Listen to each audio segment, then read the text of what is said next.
السلام عليكم ورحمة الله تعالى وبركاته.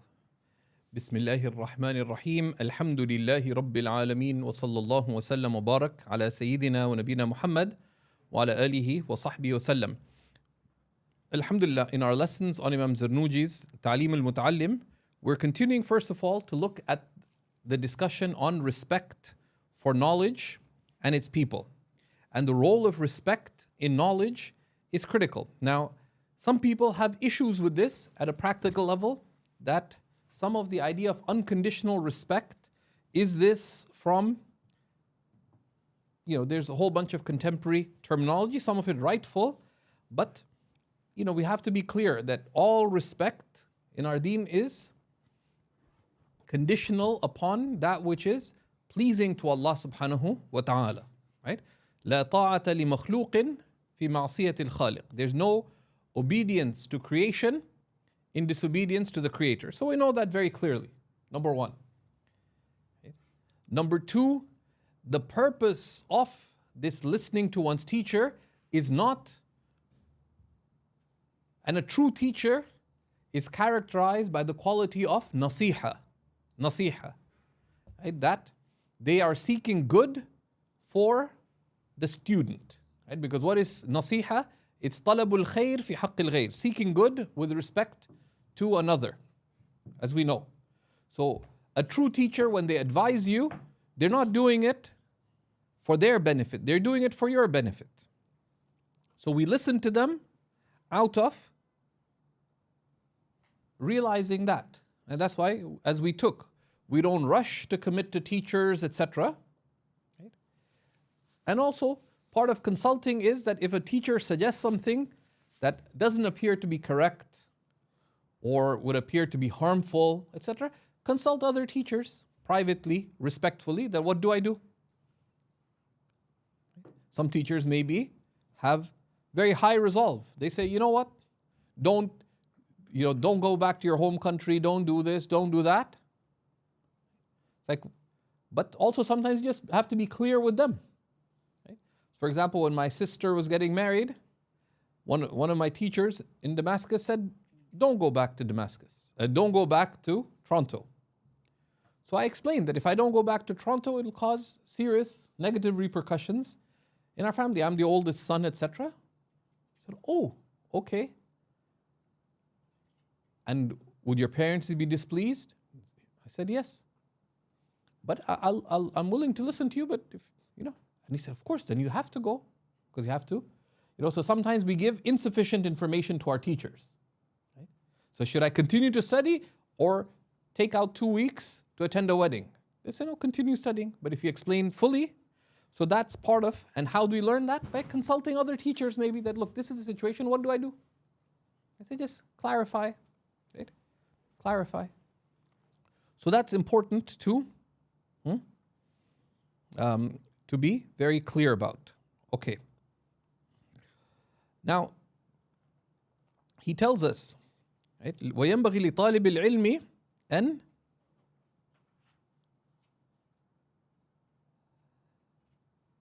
What do you have, Sidi? وَيَنْبَغِي لِطَالِبِ الْعِلْمِ أَنْ يَسْتَمِعَ الْعِلْمِ وَالْحِكْمَةِ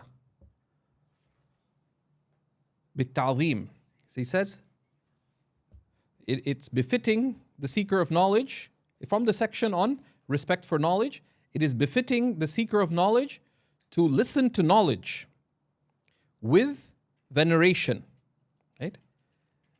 With veneration. Right? والحكمة بالتعظيم والحرمة. وإن سمع مسألة واحدة. Even if you hear one issue of knowledge, you hear it respectfully, because what is religious knowledge? Religious knowledge is the guidance of Allah and His Messenger, interpreted. And what is fiqh? It's the rulings related to human actions as understood from the Quran and the Sunnah. What is Islamic beliefs? What is each of these sciences? They're either understood from them or are the sound ways of understanding. Things like this usul al-fiqh or ilm al-hadith, right? So this is one of the very important matters, right? That from the veneration of knowledge is listening to knowledge with veneration. And he says, وَقِيلَ مَنْ لَمْ يَكُنْ تَعْظِيمُهُ بعد ألف مرة كتعظيمه بعد أول مرة فليس بأهل للعلم. They said that someone whose respect for knowledge is not the same after repeating an issue 1,000 times, the same as their respect when they first hear it, they're not fit for knowledge. Right? So you go to a class and they're repeating a hadith, the first hadith, the hadith of intention. You've heard it lots of times. Right? No.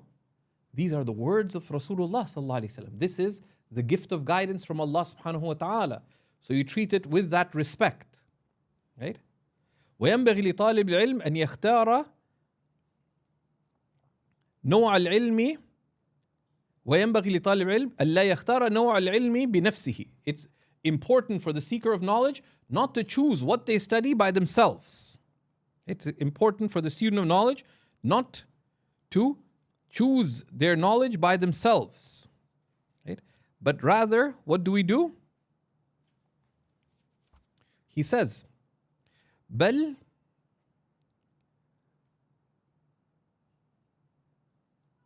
يفوض أمره إلى الأستاذ. But rather one consigns one's affair to one's teacher. Right? That, what do I study next? Because they've done it, you haven't. Because if you already had the knowledge, you wouldn't need to study it. So your teachers have studied. And if they're advising you, they're not doing it for their own benefit. If you have teachers who you know are only telling you because they will benefit from you, then they don't have nasiha for you. Right? So this is this is very, very critical. Okay? This is very, very critical. And then he says, فإن الأستاذ قد حصل من التجارب في ذلك, right? Because the teacher has attained through experience in this, so that we benefit from them. فكان أعرف بما ينبغي لكل واحد. So they know better what each person needs and would benefit from. Right? Right? So they would know better what each one would benefit from. Right? وما يليق بطبيعته, and also what suits their temperament. Right? Especially after covering the basics, because there's certain things everybody needs to know. But for example, I have a friend of mine, I found it a bit strange that when they went to study, one of our teachers told him, you shouldn't study theology. And my friend loved theology. Then one day, arguing me in the middle of the street and raising his voice at me and making arguments. I'm like, by the way, you know this term, the term rebel. It's used differently between British English and American Canadian English. So you're making that up. I said, just take a deep breath. Go check the Oxford Dictionary of Modern American Usage, and you'll see that we have a different usage. He said, that's wrong. I said, do you know American usage? I said, no. I said, go check it out, and then we'll talk. And he came and apologized. So he was given to having this intensity. It was not good for him at that stage to go into too many of these argumentative sciences. It's not good for how he is and what he needed at that time. Right? So but the shuyukh know that from their experience. Right? They're not trying to hold you back. They're not trying to hold you back. So regarding this, he says, وكان الشيخ الأجل الأستاذ شيخ الإسلام برهان الحق والدين يقول كان طلبة العلم في الزمان الأول يفوض أمورهم في التعلم إلى أستاذهم. كانوا يفوضون أمورهم في التعلم إلى أستاذهم. وكانوا يصلون إلى مقصودهم ومرادهم. So Imam al-Marghinani, his teacher, said that in the first generations, seekers of knowledge would consign their educational trajectory to their teachers, as a result of which they would attain unto their goals and their aspirations. However, وَالْآنَ يَخْتَارُونَ بِأَنفُسِهِمْ, but now they choose for themselves what they're studying, whom they're studying with, how much they're studying. So what's the consequence? He says, وَلَا يَحْصُلُ مَقْصُودُهُم. As a result, they don't attain unto their purpose. They don't attain unto their purpose, their aim. مِنَ الْعِلْمِ وَالْفِقْهِ, in knowledge and in fiqh, in religious understanding. لأنهم لا يدرون أي العلم أنفع بهم, because they don't know what knowledge is more beneficial for them. وأي علم يليق بطبيعتهم, and what knowledge is suitable for their temperament. What knowledge is suitable for their temperament. So for example, when I was in Damascus, I'd made this decision that I'm not ever going back to the West. Therefore I decided, you know what? I'm not going to study fiqh and aqidah and these things. I'm going to focus on reading the great books of Islamic civilization, because I'm going to find a Muslim country to live in and die. So I presented that. I was going to present that to one of my teachers, but what he did instead, he went and he gathered us together. Just give me a second.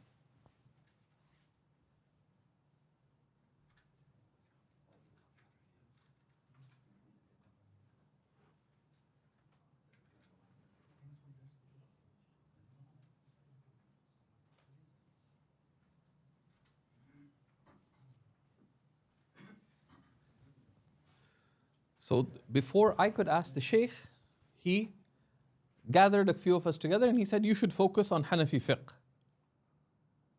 I was thinking, why? And then I asked him, Sayyidi, why would, he said, I think this is where you can be of more benefit, but said, pray istikhara. And alhamdulillah, Allah subhanahu wa ta'ala has granted insight to people who have experience. And what is suitable for their temperament.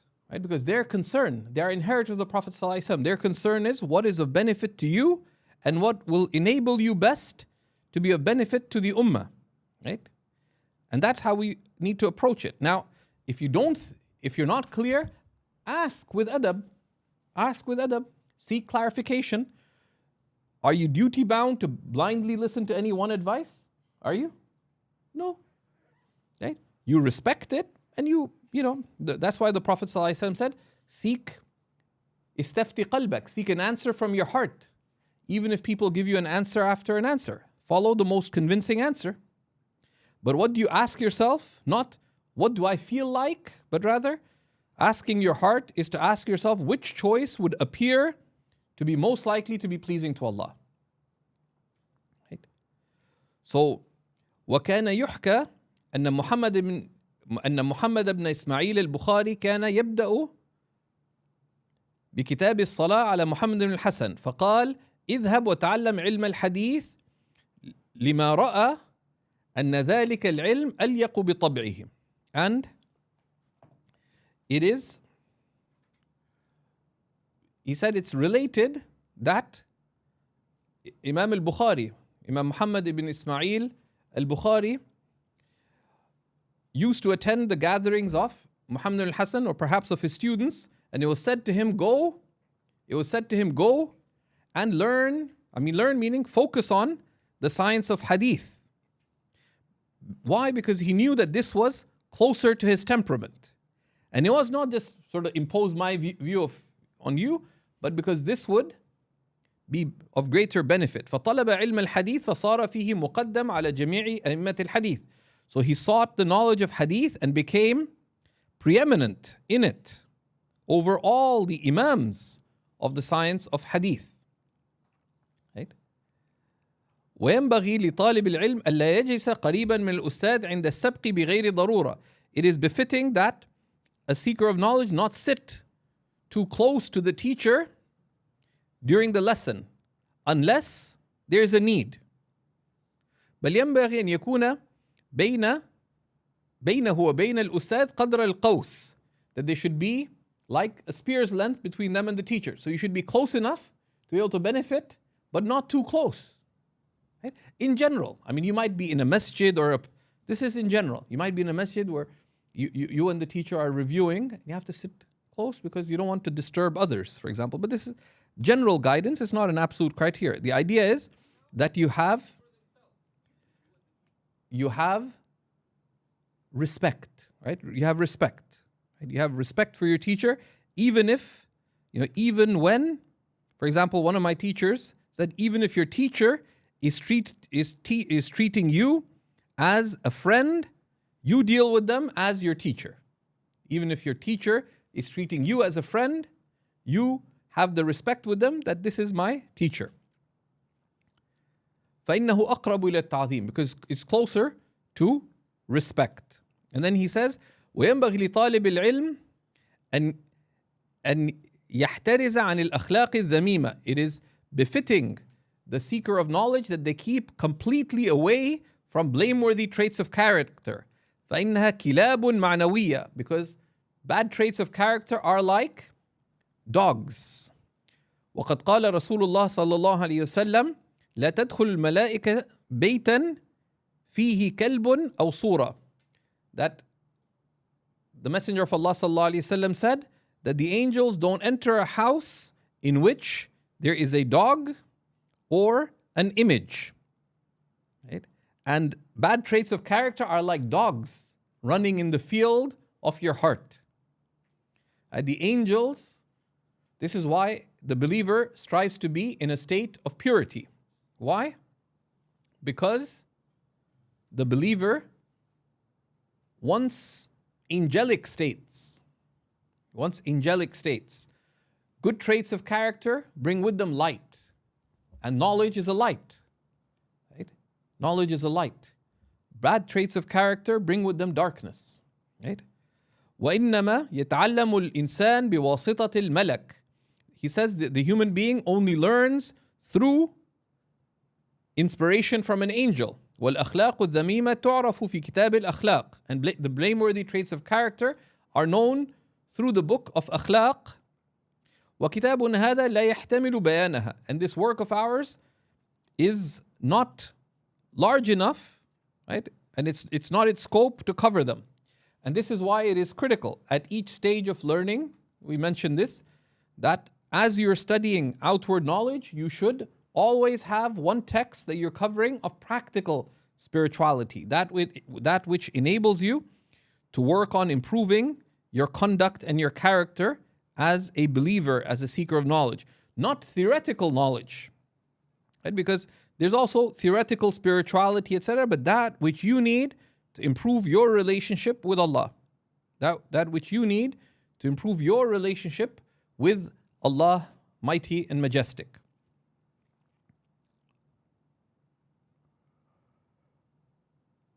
وخصوصا عن التكبر ومع التكبر لا يحصل العلم. And he says it's most incumbent to avoid any semblance of haughtiness or arrogance, because knowledge does not come with arrogance. And then he quotes a line of poetry: العلم حرب للفتى المتعالي كالسيل حرب للمكان العالي. So he says, it is said that knowledge is at enmity to a young man who is haughty, like a stream of water is at enmity to a high place. If there's water on a high place, what is going to happen to it? It's going to come down. And it won't stay there. It'll find a way down. Similarly, pride does not come with knowledge. And he quotes the completion of these lines in some copies. So this is the issue of avoiding blameworthy character. And this is something that is easy to acquire bad traits of character as a student of knowledge. Before you thought, I'm a weak Muslim, I'm a loser, I'm this and that, whatever. Now, once you have a little bit of knowledge, you can easily think you know more than other Muslims. I'm better than other Muslims. They don't know how to use this. Someone's using the siwak, they're not using it properly. You see, a sister who's become a student of knowledge, she's saying, that person has their hijab on wrong. This person is this way. So you sort of walk around with your nose 20, 30 degrees above normal, right? And no, right? Any understanding of deen that diminishes this, that diminishes your respect for others. Your humility is a disservice. That's why we need to have respect and gratitude for knowledge, right? And the respect is out of recognizing that these are blessings from Allah. The knowledge itself, the teacher, your fellow students, the instruments and means of knowledge, the books of knowledge. All of these things, we have a relationship of respect for them. Another of the critical places where we have respect is respect in listening. Listening within class. A lot of people within class, you see them looking at their cell phones. Right? And one of the things a lot of fiqh students don't realize, particularly in the Hanafi school, that there is a legal ruling to being attentive in class. What's the legal ruling of being attentive in class? In a dars? For adults, you don't have to be attentive. You're still not morally responsible. Alhamdulillah. One of my kids, my wife, when they were much smaller, said, have you prayed Isha? I said, no. Said, why don't you? Said, Mommy, I'm not, you don't have to actually tell me to pray till I'm 7, and I'm really tired. That's a fair point. I was only 6 at the time. So I just asked, what would the Sahaba do if reminded to pray? So he literally jumped up on the bed and started praying. Then he realized he wasn't facing the Qibla, so he turned around. Then he realized he was on the bed, so he took a step down from the bed. Subhanallah. Right? The ruling of listening in class, of being attentive in a khutbah, right? Whether it's the khutbah of Jum'ah, the same thing applies if you're attending a nikah ceremony. Or if you're sitting in a dars, do you have to attend any particular dars? Do you? No. But if you are attending, it is from respect for knowledge that you be attentive. Someone messages you, if it's not important, don't answer. But if it is important, the adab is you step away from the majlis, attend to whatever you have to attend to without disturbing anyone else, and then you deal with it. Unless it's a real emergency, your wife's in hospital or your husband is, having some issue, but generally, but those things are limited to the extent of the genuine necessity. But someone being in class and, say, sorry, Shaykh, I was looking up the hadith while you're talking. You're looking up the hadith, but you're also following it was on a tablet. So if I'm looking at the student, I can tell that they were not only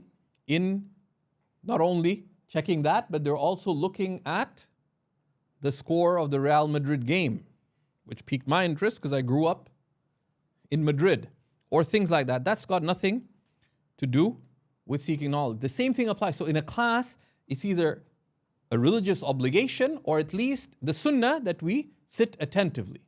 If you can't, you're allowed to walk away. You don't have to attend a class.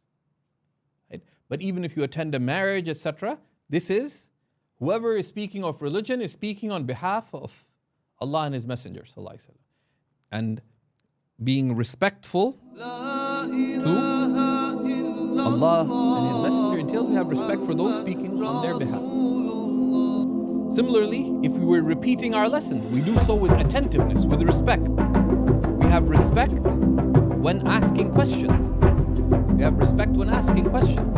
Why? Because we're not asking about what is the best lineup to make the most of the new defensive midfielder for our local team. That,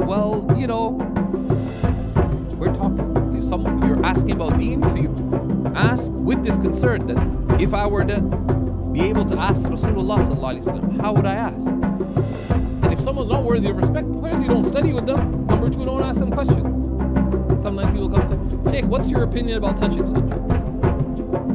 First, I don't have an opinion about it. You want to know what one sound way of understanding the the teachings of Allah and His Messenger is, I can share that. But it's not my opinion. It's not my opinion. لَيْسَ الدِّينُ بِالرَّأْيِ.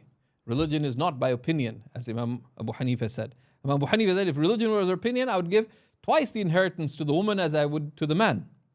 I would say that you wipe the bottom of the khuf, not the top. I would say that if you use the toilet, you should make ghusl, because it's filth. And other things that require ghusl, I would say just need to make wudu, because they're differed upon as to whether they're filthy or not. But religion is not by mere opinion. So this is a key. This is a key, that we respect these matters. Okay, now the next section, we're looking, bi'idhnillahi ta'ala, at striving and consistency and high resolve in the seeking of religious knowledge. Striving and having high resolve. Right? And basically, striving, and the Prophet ﷺ summarized what we're going to look at in 3 words. Right? The Prophet ﷺ said, Utitu jawami al-kalim. I was granted encompassing speech. He said, وَهُوَ خَيْرُ قَائِلٍ عليه الصلاة والسلام القصد تبلغ. Nobody can speak like Rasulullah sallallahu alaihi wasallam. Al-qasd, remain purposeful and you shall reach. Al-qasd, once one of my teachers put, it took me 20 years to understand what he was saying, or at least some of what he was saying. He said that qasd is a 6-dimensional concept. Right? Because the word qasd in Arabic, because what kind of word is it? Qasd? Qasada yaqsidu qasdan. What is it? It's a masdar. Right? So the masdar, the verbal noun, indicates either the action taking place or the consequence of the action. So al-qasd has to do with purpose, intention, the means of fulfilling that purpose, how you take the means of fulfilling that purpose, remaining purposeful, and avoiding veering left and right from that. So those are the 6. Having a purpose, having an ultimate purpose. What are you doing with this? The driving intention. Why are you doing it? The path to fulfill the purpose. Because someone asks, I say, I'm going to Uskudar. How are you going there? I don't know. Will they get there? Not until they figure out how to get there. But also how you take that path. Right? How you take the path and how you avoid veering away from that path and remaining consistently therein. All of that is al-qasd. Remain purposeful. Remain purposeful. Tabluhu. You shall attain. And you shall attain. Sallallahu ta'ala alayhi wa sallam. So he said, rahimahullahu ta'ala, ثم لا بد من الجد والمواظبة والملازمة لطالب العلم وإليه الإشارة في القرآن بقوله سبحانه وتعالى يا يحيى خذ الكتاب بقوة. And that is what's indicated by Allah Most High telling. So the student must have resolve, consistency, and remaining committed in seeking knowledge. And that's what's indicated by Allah subhanahu wa ta'ala is telling us in the Quran, O Yahya, addressing Sayyidina Yahya alayhi salam, O Yahya, grasp the book firmly. Grasp the book firmly, meaning with complete resolve. With complete resolve. وقوله تعالى والذين جاهدوا فينا لنهدينهم سبلنا. And those who strive for our sake, we shall surely guide to our pathways. From Surah Al-Ankabut. This is an amazing, amazing verse. Those who strive, literally in us. And much has been said about the tafsir of this verse, the most comprehensive tafsir I've seen, that why I say literally those who strive in us, it means lana wa bina wa ma'ana. For our sake, for us, by us, with us. وَالَّذِينَ جَاهَدُوا فِينَا. Those who strive for us, sincerely, by us, reliant on us, with us, striving to be present with Allah in our seeking. Those who strive for our sake, we shall surely guide to the pathways to us. Lana, bina, wa ma'ana. With us, for us, by us, with us. Allah subhanahu wa ta'ala. And this is a promise. If you strive for the sake of Allah and you continue striving, Allah has promised that you will, لَنَهْدِيَنَّهُمْ, we shall indeed surely guide to the pathways to us. It's a divine guarantee. قِيلَ مَنْ طَلَبَ شَيْئًا وَجَدَّ وَجَدْ. It is said that whoever seeks something and strives shall find it. وَمَنْ قَرَعَ الْبَابِ وَلَجَّ وَلَجْ. And whoever knocks on the door and keeps knocking, they'll enter.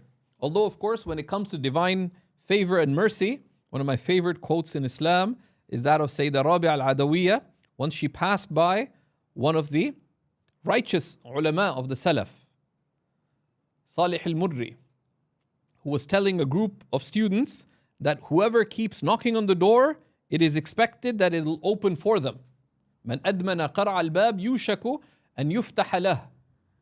So she called out as she was walking by, she said, Al-babu maftuhun ya battal. The door is wide open, O you who are so lazy. Innama anta al-mu'ridu anhu. It is but you who have turned away from it. إِذَا سَأَلَكَ عِبَادِي عَنِّي فَإِنِّي قَرِيب. My servants and ask you regarding me, I am near. Ujib, I answer. But we don't answer him. Ujibu da'wat ad-da'i idha da'an. I answer the call of those who call upon me when they call. فَلْيَسْتَجِيبُوا لِي. But the problem isn't from Allah, the problem is from me. Let them answer my call. وَلْيُؤْمِنُوا بِي. And let them truly believe in me. لَعَلَّهُمْ يَرْشُدُونَ. So that they may be rightly guided back to me. Okay? So, وَقِيلَ بِقَدْرِ مَا تَتَعَنَّى تَنَالُ مَا تَتَمَنَّى. It is said that to the extent that you remain purposefully focused, you will attain that which you wish for. وقيل يحتاج في التعلم والتفقه إلى الجد ثلاثة.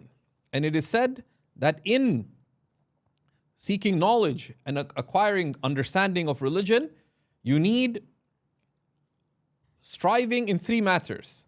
في التعلم, with respect to learning. والأستاذ, and the teacher. والأب. So that student needs resolve, jid, striving. What? To put in their time. If you at least imitate the people of dunya, a full-time week is 40 hours. At least 40 hours. Anybody who wants to get ahead in their career, do they only work full-time? Someone's trying to become a successful lawyer, they're trying to get ahead in their career, would they just work the bare minimum hours? Yeah, they'll do more, right? And they might be getting certifications and other things above and beyond that if they want to get ahead in their career. Now, if you're a student of knowledge, the basic student of knowledge, if you're a full-time student of knowledge, is that you do what a full-time professional does, right? Rather, you're supposed to do more. But also the teacher has to have striving. The teacher will have a lot of responsibilities that they have to give their time and their attention and their focus and all these things. And the father, in kana fil ahya, if the father is still alive. Why? Because it used to be said that if the son is an adult and they're seeking knowledge and the father is able to provide, it remains obligatory for the father to provide for their children if they want to seek knowledge. But then the fuqaha said that is only if the student, it's not an unconditional obligation. This is only if the student is dedicated to learning and has the basic akhlaq, the basic character of the student of knowledge, not just any fool. أنشدني الشيخ الإمام الأجل الأستاذ شديد الدين السراجي رحمه الله للشافعي, right? And they said that these lines are related from Imam al-Shafi'i.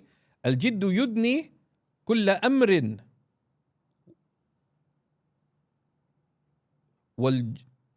والجد يفتح كل باب مغلق. With striving, all matters are drawn close and attainable. And striving opens all closed doors. وَأَحَقُّ خَلْقِ اللَّهِ بِالْهَمِّ امْرُؤٌ ذُو هِمَّةٍ يُبْلَى بِعَيْشٍ ضَيِّقِ. And the most deserving of Allah's creation to have concern is someone of high resolve, who squanders their resolve in this constrained worldly living. ومن الدليل على القضاء وحكمه بؤس اللبيب وطيب عيش الأحمق. And from the proof of divine decree is that the smart person lives sad and the fool is happy. Meaning this worldly life is, you see intelligent people, because they're thinking, I'm going to die, I'm accountable, etc. So smart people are sad and fools are happy. Right? He said this itself shows you how worthless this life is. Right? ولكن من رزق الحجة حرم الغنى وضدان يفترقان أي تفرق. However, anyone who's been granted deep intellect is prevented from wealth, meaning prevented from merely seeking worldly wealth, because you're not going to take it to the grave. So the truly intelligent, this is the one who has true religious intelligence, they would not only seek worldly wealth, because opposites do not meet and are always ever separate. Right? So this is right regarding directing our resolve to Allah.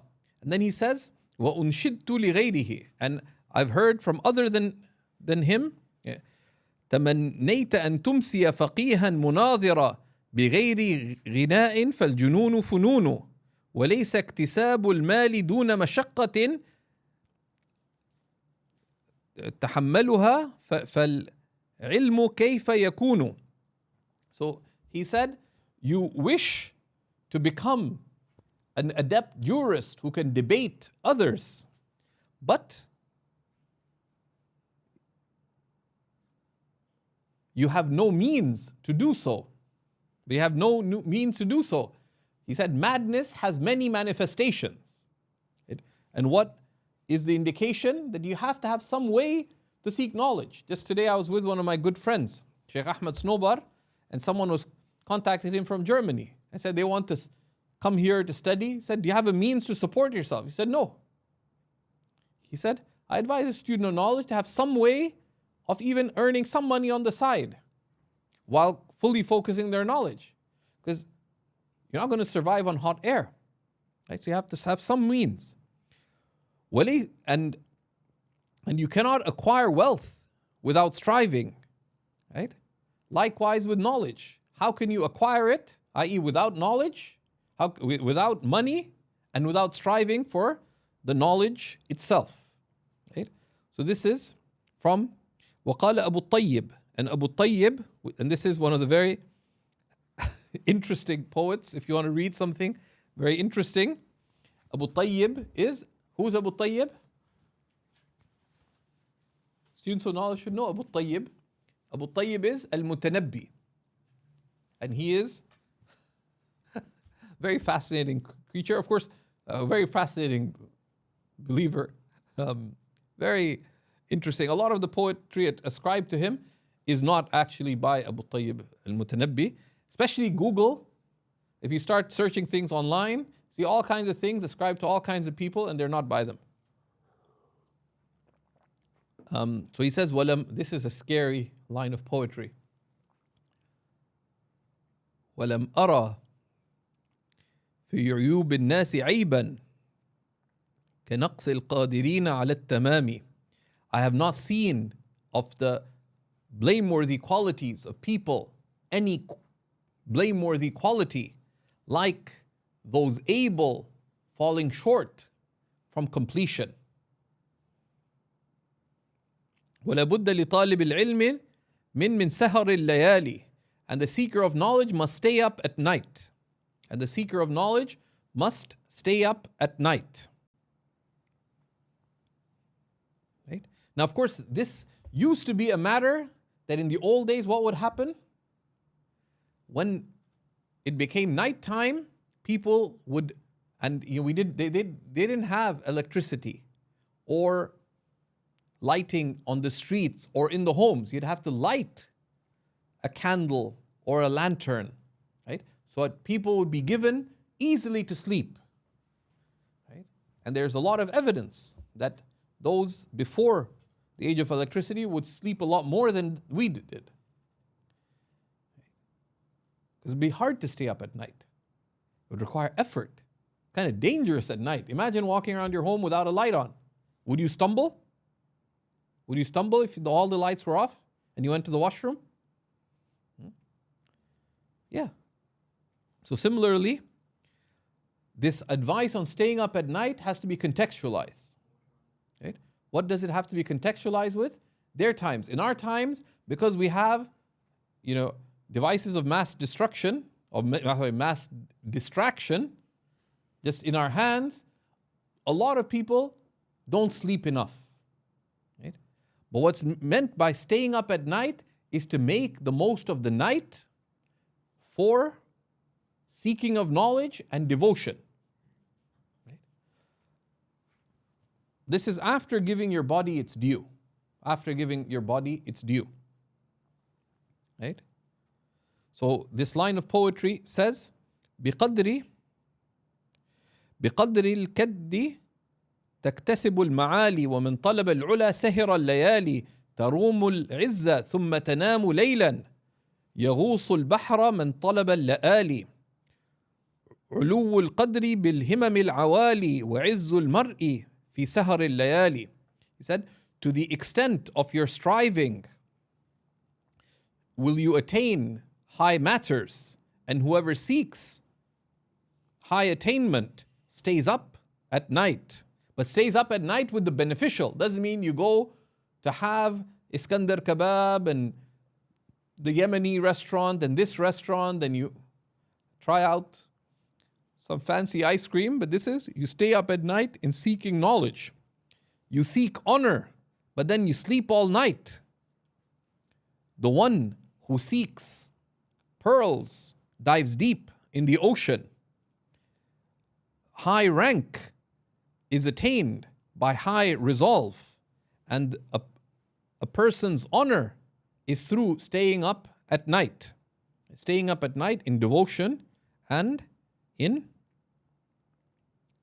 So he says, تركت النوم ربي في الليالي لأجل رضاك يا مولى الموالي. I have left sleep at night, O Lord, seeking your pleasure, O Master of all masters. ومن رام العلا من غير كد أضاع العمر في طلب المحال. And whoever seeks high attainment without striving wastes their life in seeking the absurd. فوفقني إلهي إلى تحصيل علم يبلغني إلى أقصى المعالي. So grant me success in acquiring great knowledge that will make me attain the highest of high matters. The highest of high matters is to follow the beloved of Allah sallallahu alaihi wasallam to the stations of the closeness, love, and eternal good pleasure of Allah subhanahu wa ta'ala. So we can hear the divine call, يا أيتها النفس المطمئنة ارجعي إلى ربك راضية مرضية فادخلي في عبادي وادخلي جنتي. O soul, contentedly at rest. يا أيتها النفس المطمئنة. Return to your Lord, well pleased and well pleasing. So enter upon my servants and enter my paradise. Right? So some people are just granted admission. Others are of those who are deserving of admission. And there's others who are not seeking admission. They're seeking the one who admits. Enter amongst my servants, Allah subhanahu wa ta'ala says. قيل اتخذ الليل جملا تدرك به أملا. They said, take the night as your mount and you will attain all that you wish for. وقد اتفق لي نظم في هذا المعنى. He says, and I was able to compose some lines of poetry regarding this. من شاء أن يحتوي آماله جملة فليتخذ ليله في دركها جملا أقلل طعامك كي تحظى به سهرا إن شئت يا صاحبي أن تبلغ الكملا. So he says, whoever seeks to attain what they aspire to completely, let them take the night in attaining it as their mount or as their means. Reduce your eating so that you are able to stay up. Reduce your eating, meaning in accordance with the sunnah. Right? In accordance with the sunnah. The Prophet ﷺ said, the human being fills no stomach worse than their stomach. It is sufficient to them to eat a few small morsels to keep their back straight. If you must, then a third for your food, a third for your drink, and a third to keep your back straight. And few ever do that. وَلَا بُدَّ, right? He says, so he says, if you seek to attain high attainment, he says, وَقِيلَ مَنْ أَسْهَرَ نَفْسَهُ بِاللَّيْلِ فَقَدْ فَرَّحَ قَلْبَهُ فِي النَّهَارِ. They said, whoever stays up at night, meaning stays up to have some seeking of knowledge, some devotion at night, their heart, their spiritual heart will be rejoicing by day. وَلَا بُدَّ لِطَالِبِ الْعِلْمِ مِنَ الْمُوَاظَبَةِ عَلَى الدَّرْسِ. And likewise, it is absolutely necessary for the student of knowledge to have consistency in their classes. وَالتِّكْرَارِ فِي أَوَّلِ اللَّيْلِ وَآخِرِهِ. And to review their knowledge at the beginning of the night and the end of the night. فَإِنَّ مَا بَيْنَ الْعِشَاءَيْنِ وَوَقْتُ السَّحَرِ وَقْتٌ مُبَارَكٌ. Because the time between the two ishas, meaning between Maghrib and Isha, and the time before dawn, the time of Sahar, that's when we have the pre-dawn meal, the sahur, right? تَسَحَّرُوا فَإِنَّ السَّحُورَ بَرَكَةٌ. Have sahur because that meal and the time you eat it is blessed. Right? It's a blessed time. Right? وقيل يا طالب العلم باشر الورع وجنب النوم واترك الشبع. And it said that, O seeker of knowledge, hold fast to scrupulousness, avoid excessive sleep, and leave eating your fill. داوم على الدرس لا تفارقه فالعلم بالدرس قام وارتفع. And be consistent in your classes. Do not leave them. Do not leave attending them. There's three elements to a class. Like a student knowledge is one who prepares for the class properly, who attends the class attentively, and who reviews the class diligently. Right? Diligently, consistently, without fail. The sign that you studied, if you're asked, what did you do last time? You could review the dars fully. Because seeking knowledge is to know. Anything short of that, you're just there for the ride. Right? It's like you went to med school and now it's okay, now you're a doctor. Patients come say, he needs surgery. I don't know what to do. He said, what's this in my ear? So let me check the medical books. Okay? Traditional, knowledge is to know. Okay? Everything else is pretense. Well, I can research it.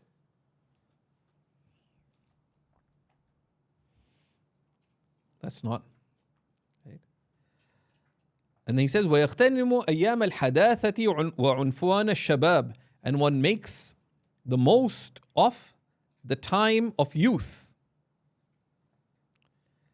Right? Right? One makes the most of the time of youth and the fullness of one's young age. كما قيل بقدر الكد تعطى ما تروم فمن رام المنى ليلا يقوم وأيام الحداثة فاغتنمها ألا إن الحداثة لا تدوم.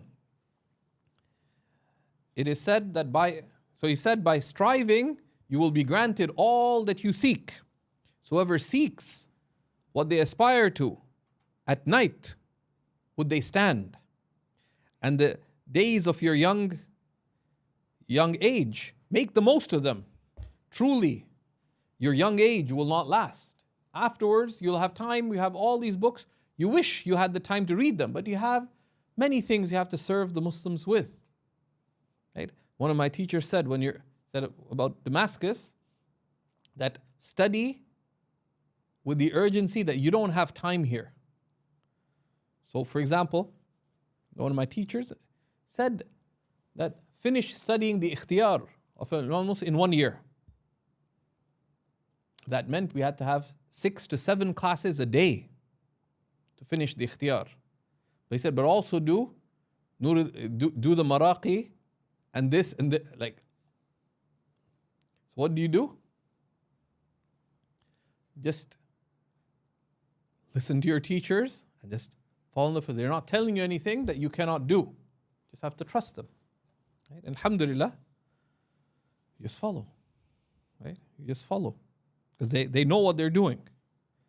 But that is rare indeed. Everybody has their own theory and opinion except for listening to the teacher. It's not, especially Westerners, we're the worst at this.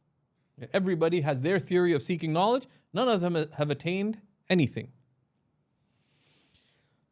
But with that, he says, وَلَا يُجْهِدُ نَفْسَهُ جُهْدًا يُضْعِفُ النَّفْسِ حَتَّى يَنْقَطِعَ عَنِ الْعَمَلِ. However, one does not overexert oneself nor weaken oneself in a manner that would prevent one from continuing in one's good deeds. بَلْ يَسْتَعْمِلُ الرِّفْقَ فِي ذَلِكَ. But rather, one uses gentleness in that. So you have to have diplomacy with yourself as well. وَالرِّفْقُ أَصْلٌ عَظِيمٌ فِي جَمِيعِ الْأَشْيَاءِ. Gentleness is a tremendous principle in all matters. قال الحبيب الأعظم رسول الله صلى الله عليه وسلم ألا إن هذا الدين متين فأوغل فيه برفق. Our beloved صلى الله عليه وسلم said, truly this religion is vast and deep. So enter its depths gently. ولا تبغض على نفسك عبادة الله تعالى.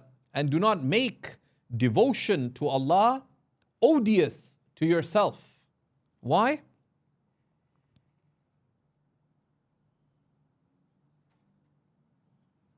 فإن المنبت لا أرضا قطع ولا ظهرا أبقى. Because the one who heads out too fast, unthinkingly, travels no distance, and does not preserve their mount. And what is your mount? It is you. Right? So the one who heads out, who rushes out unthinkingly, like seeking knowledge is like a marathon. You don't just sit on the side and say, let me try all the energy drinks on the way, because you won't make it to your destination. Right? Then you have to try out all the restroom stops on the way as well. And then you go grab a coffee, etc. The race will end and you didn't cross the finishing line. But at the same time, if you run in a marathon like you would run in a short 100-meter dash, how many meters could you run? Nowhere near the 40 kilometers plus that the marathon is. قال رسول الله صلى الله عليه وسلم نفسك مطيتك. Right? It's come from the Prophet صلى الله عليه وسلم that yourself is your mount. فارفق بها. So go easy on it. ولا بد لطالب العلم من الهمة العالية في العلم. And it is necessary for the seeker of knowledge to have high resolve in seeking knowledge. Yeah, somebody, what are you doing? Oh, like people, they make, if you could, a lot of students of knowledge are between moaning and groaning. Oh, ooh, like all these weird sounds. Hey, what are you doing? And they don't have clarity. Right? But rather, he says, فَإِنَّ الْمَرْءَ يَطِيرُ بِهِمَّتِهِ كَالطَّيْرِ. Because a person flies with their resolve like a bird. يطير بجناحيه, who flies with both wings. You know, birds are trying to fly, they don't just flap once and okay, you go up and they say, okay, flap again, I'll be up. Flap again. No, if you just flap once or twice, will the bird get airborne? Now, once you're flying, it can look like you're coasting, but it's quite a lot of effort to stay in the air too, right? But the student of knowledge is like the bird trying to fly. You can't just flap your wings a couple of times. You know, where will you be? And another scary poem by our friend Abu Tayyib, meaning al-Mutanabbi, who said, على قدر العزم تأتي العزائم وتأتي على قدر الكرام المكارم وتعظم في عين الصغير صغارها وتصغر في عين العظيم العظائم. It's hard to give to the extent of one's resolve are high matters reached, and to the extent of one's honor is one honored. In the eyes of the small, small things seem great, while in the eyes of the great, great things seem small. Right? And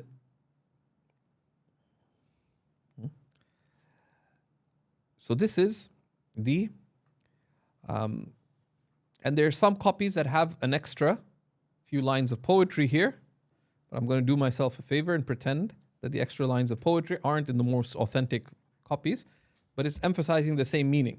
It says, يا طالب العلم أنت فارس وغيرك راجل. It says, know, O seeker of knowledge, that others are, that you are a rider.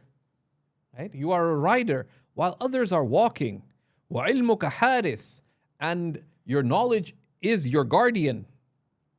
يحشر الناس يوم القيامة عريانا. People are resurrected on the day of judgment naked. وأنت بنور العلم لابس, and you will be clothed in the light of knowledge. ويوضع لكل شيء منبر, and for everything there will be a minbar from which it's proclaimed, these are the people of such and such. والعالم تحت العرش جالس. So people will be called on according to what distinguished them. But the people of knowledge will be sitting under the throne of the divine.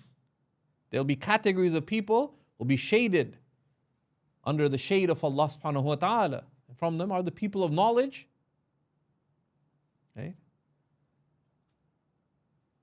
If they sincerely strived to live their knowledge for the sake of Allah subhanahu wa ta'ala. Right? So he says, يا طالب العلم إلزم الورع واهجر النوم واترك الشبع. So he repeats, O seeker of knowledge, hold fast to scrupulousness. Leave sleep, meaning leave excess sleep. Of course, as you know, the L here is a referential L. Which sleep do you leave?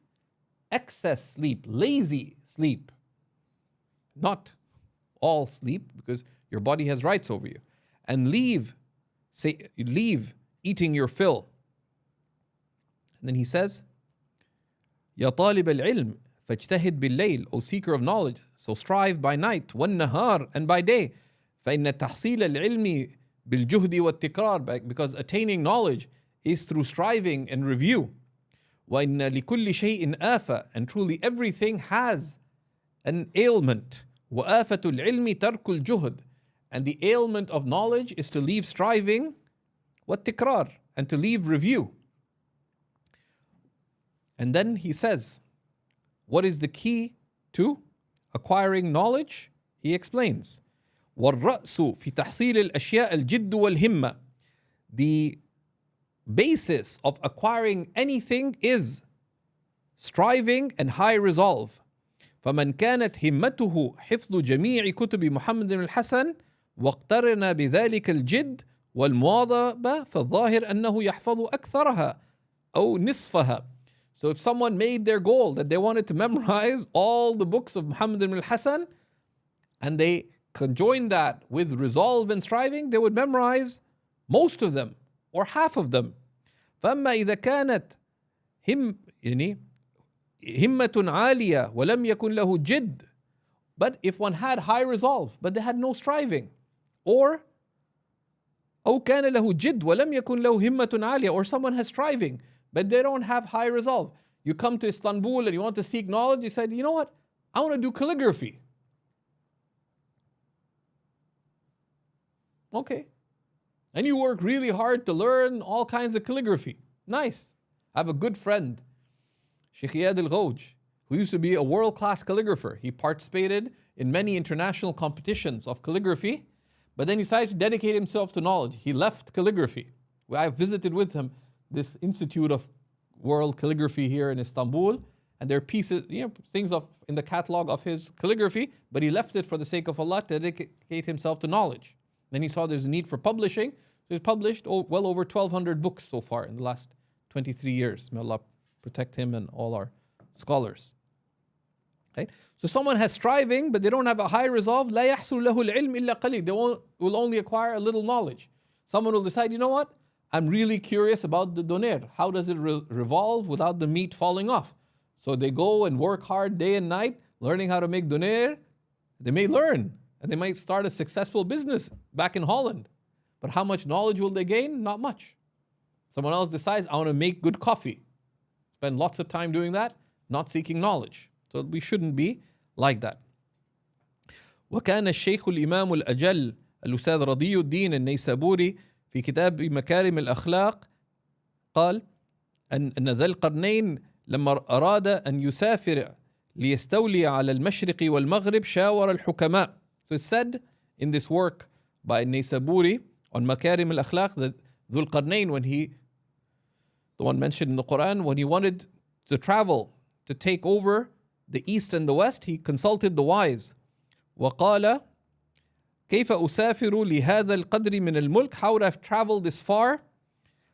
فإن الدنيا قليلة فانية, because the worldly life is brief and fleeting.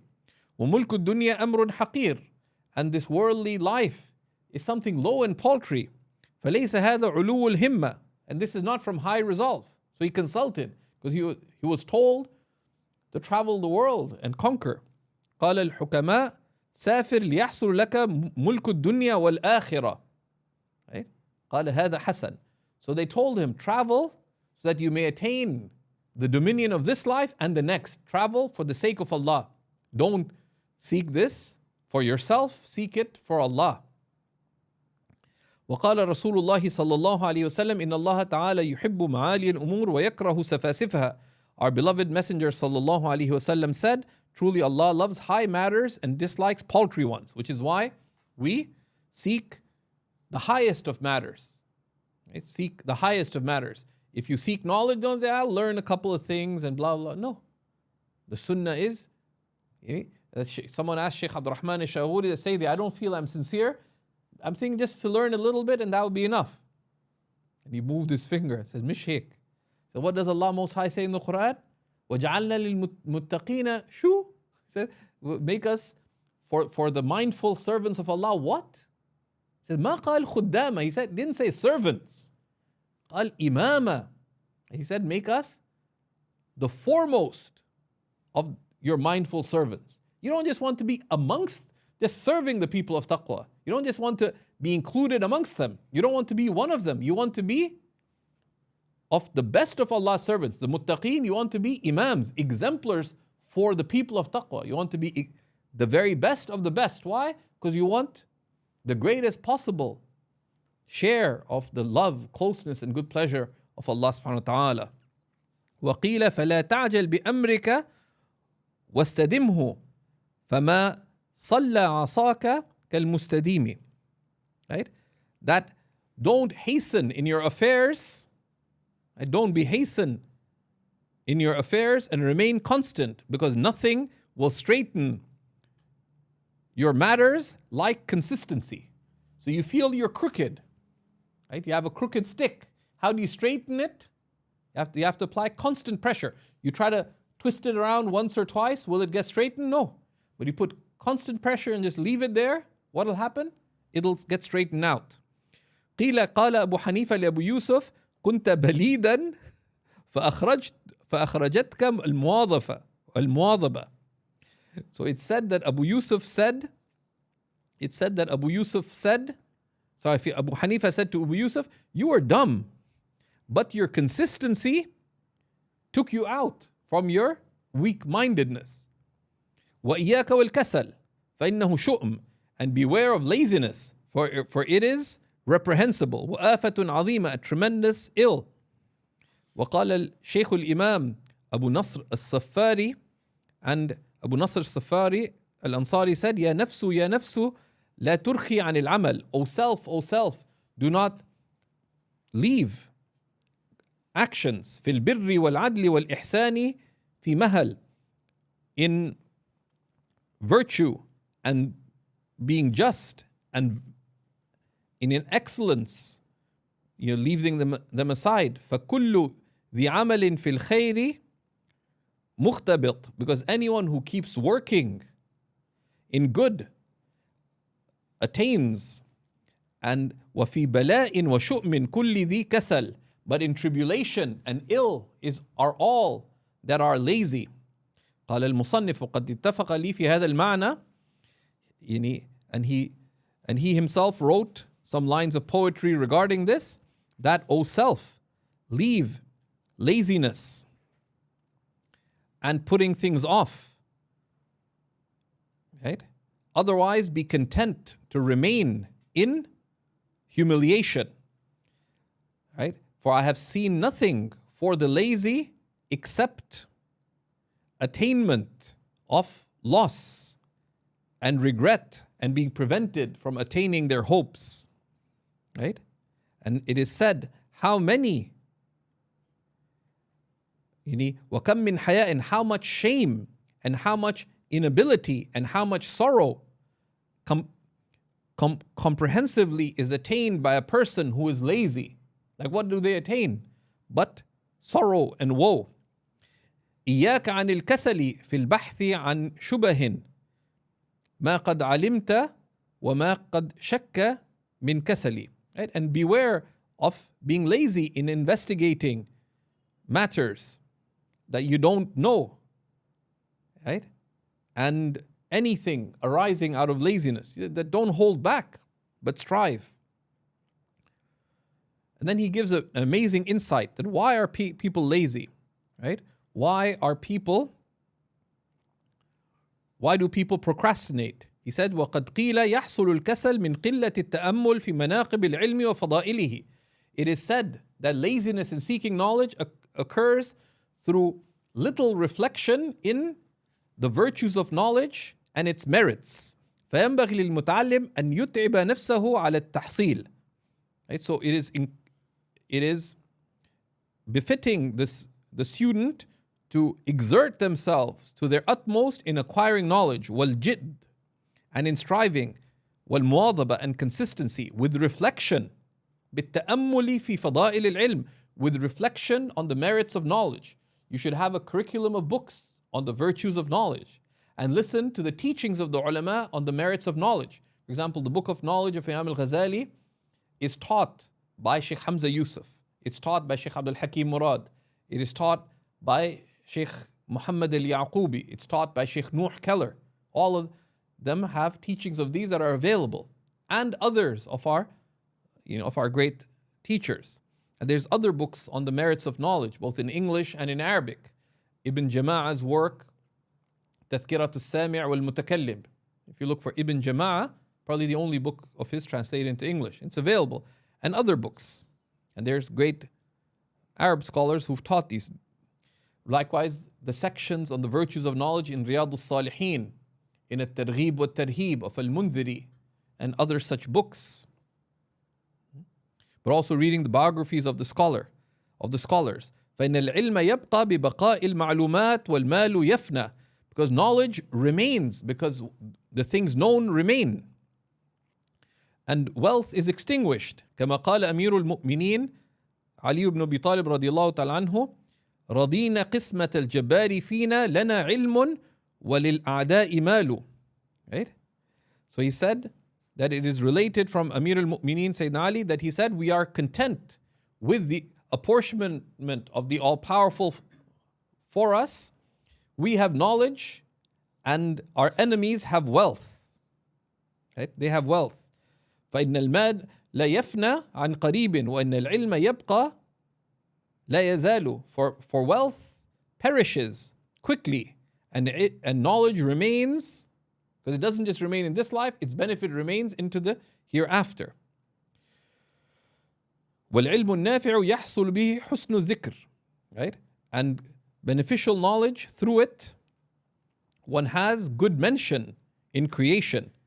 ويبقى ذلك بعد وفاته, and that remains even after your death. فإنه حياة باقية أبدية. So it's a lasting, ongoing life. وأنشد الشيخ الأجل ظهير الدين مفتي الأمة الحسن بن علي المعروف بالمرغناني رحمه الله تعالى. This Imam ظهير الدين المرغناني. الجاهلون فموت قبل موتهم والعالمون وإن ماتوا فأحياء. He said that the ignorant are dead even before they die, and those of knowledge even when dead are alive. And Imam al-Marghinani said, وَفِي الْجَهْلِ قَبْلَ الْمَوْتِ مَوْتٌ لِأَهْلِهِ, that in ignorance there's death before death for the people of ignorance. فَأَجْسَامُهُمْ قَبْلَ الْقُبُورِ قُبُورُ, for their bodies even before the grave are like graves. وَإِنَّ امْرَأً لَمْ يَحْيَا بِالْعِلْمِ مَيِّتٌ فَلَيْسَ فِيهِ حِينَ النُّشُورِ نُشُورُ. Because a person who's not brought their life to life through knowledge, they will have no life to be resurrected to once they are resurrected.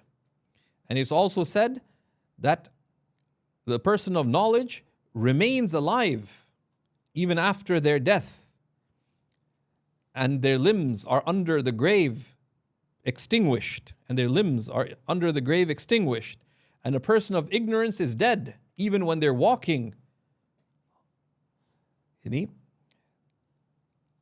They're thought to be of the living, but they are non-existent. And then he said, وَقِيلَ, and it is said, حَيَاةُ الْقَلْبِ عِلْمٌ فَاغْتَنِمْهُ, the life of hearts is knowledge, so acquire it.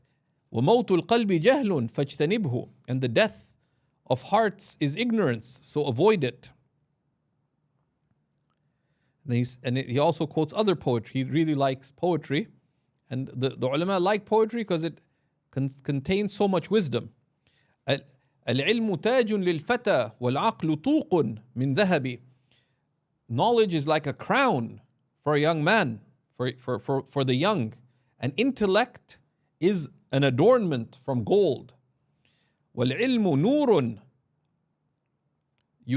يتلظى is light, that is effulgent. والجهل نار تلتهب, and ignorance is like a dark fire consuming. The one is a radiant, effulgent light that benefits. The other is a consuming, destroying, dark light. And he quotes Imam al-Marghinani with a lengthy poem regarding this, emphasizing this meaning. So we're going to skip some of the poetry here because he has a lot of poetry. But he said, right? He says, وَكَفَى بِلَذَّةِ الْعِلْمِ وَالْفِقْهِ وَالْفَهْمِ دَاعِيًا وَبَاعِثًا لِلْعَاقِلِ. It's sufficient for the one of intelligence to know that there is a joy to knowledge. And a person of intellect, meaning even if they were a person of purely worldly concern, they would see this as being something of importance. And then he gives other reasons that are health related for laziness. So he looks at that. So we'll continue from there. And basically, as a student of knowledge, you take care of your diet, right? Because to have discipline, you have to have the strength, right, to be able to dedicate your time to knowledge, right? So he shared today that have high resolve, right? And for that, we should have a regular plan. You plan your year, try to read 1, 2, 3, 4 or more books on the virtues of knowledge, and likewise read always try to read the biographies of the scholars and the righteous. You should know the biographies of your own teachers, their teachers. Right? Sometimes I mention someone in class and say, who is he? He's like the teacher of your teachers. So, شادي القوم أعد لي ذكر من زار وسار تاركا في القلب نورا تاركا في الجسم نار. Said, O singer of the caravan, repeat for me mention of those who traveled and reached, leaving in the heart, in the heart light, and leaving in the body the fire of resolve. Right? And that's why Imam Abu Hanifa said, a little of the mention of the stories of the righteous is worth more to me than hours spent in studying fiqh. And Imam Abu Hanifa had some interest in fiqh, as you might perhaps be aware. We'll stop there. بإذن الله تعالى وصلى الله على سيدنا ونبينا محمد وعلى آله وصحبه وسلم والحمد لله رب العالمين وبارك الله تعالى فيكم.